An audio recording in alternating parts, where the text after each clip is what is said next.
కేటీఆర్ కు TPCC chief Mahesh Goud సవాల్ విసిరారు. కేటీఆర్ కు దమ్ముంటే డ్రగ్స్ టెస్ట్ కి రావాలని అన్నారు. అసెంబ్లీలో డ్రగ్స్ టెస్ట్ పెడతాం, ఆ టెస్ట్ కి కేటీఆర్ రావాలన్నారు మహేష్ గౌడ్. డ్రగ్స్ తీసుకుంటే తప్పు అని చెప్పకుండా ప్రభుత్వం కక్ష సాధింపు అంటారా, సిగ్గుండాలని మండిపడ్డారు. కక్ష సాధింపు అయితే గన్ ఎక్కడి నుంచి వచ్చిందని ప్రశ్నించారు. ప్రభుత్వం కఠినంగా ఉంది కాబట్టే డ్రగ్స్ దొరుకుతున్నాయని, 10 ఏళ్లు చాక్లెట్స్ లాగా డ్రగ్స్ దొరికినా కేటీఆర్ పట్టించుకోలేదంటున్న పీసీసీ చీఫ్ తో మా ప్రతినిధి చారి ఫేస్ టు ఫేస్.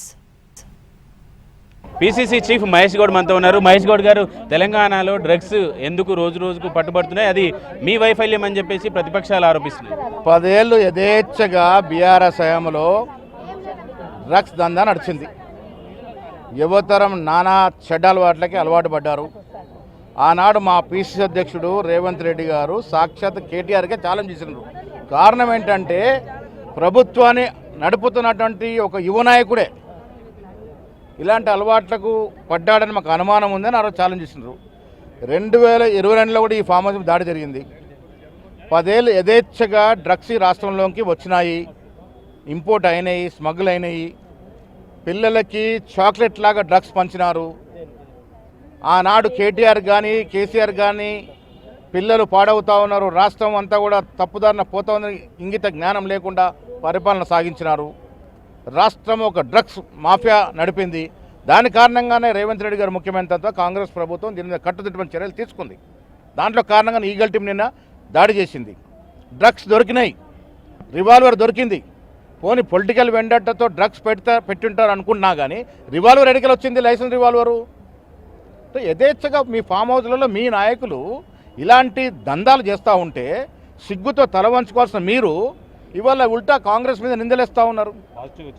నేను మళ్ళీ ఇవాళ ఛాలెంజ్ చేస్తున్నాను కేటీఆర్ గారు, అందరం మళ్ళీ టెస్ట్ చేసుకుందాం, మీరు కూడా టెస్ట్ చేసుకోండి. ఇప్పుడు మీ బ్యాచ్ అంతా ఈ రకమైనటువంటి యాక్టివిటీ చేస్తూ ఉంటే మాకు అనుమానాలు వస్తూ ఉన్నాయి. మళ్ళీ టెస్ట్ చేసుకుందాం రండి. నిన్న కూడా పాజిటివ్ వచ్చింది, వాళ్ళు టెస్ట్ చేస్తే డ్రగ్స్ పాజిటివ్ వచ్చింది. అలాంటి ఎమ్మెల్యేల మీద చర్యలు తీసుకోవాల్సింది పోయి మీరు వారికి వత్తాసు వలుకుతూ ఈ రాష్ట్రాన్ని డ్రగ్స్ మయం చేసింది కాక ఇవాళ కాంగ్రెస్ మీద నిందలేస్తూ ఉన్నారు. ఇలా కాంగ్రెస్ ప్రభుత్వం మా పోలీస్ వ్యవస్థ కట్టుదిట్టంగా చర్యలు తీసుకుంటూ డ్రగ్స్ని కంట్రోల్ చేయడంలో మెజారిటీగా విజయం సాధించింది.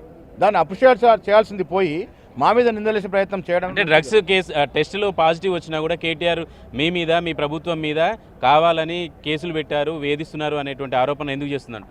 ఇప్పుడు వాళ్ళని ప్రొటెక్ట్ చేయకుండా ఏడా నా దాకా వస్తుందని భయం ఉన్నట్టుంది కేటీఆర్కి. అందుకే మీ అందరి సమక్షంలో చెప్తా ఉన్నా, ఇవాళ పరిస్థితి రకంగా ఉందంటే మీ బ్యాచ్ అంతా ఇలాంటి అలవాట్లు అయిపోయి ఇలా డ్రగ్స్ నడుపుతున్నారు కాబట్టి మాకు అనుమానం లేదు. కాబట్టి మళ్ళీ రండి, మీరు మేమందరం కూడా డ్రగ్స్ టెస్ట్ చేసుకుందాము.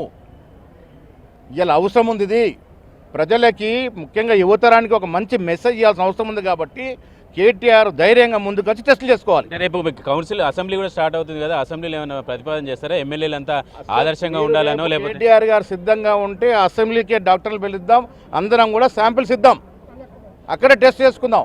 మీ బ్యాచ్ అంతా ఇట్లా చేస్తుంది కాబట్టి డౌట్ వస్తుంది, మాకు టెస్ట్ చేసుకోవాల్సిన అవసరం ఉన్నది. కెమెరామెన్ శ్రీనివాస్ గౌడ్తో చారి, ఎన్టీవీ, హైదరాబాద్.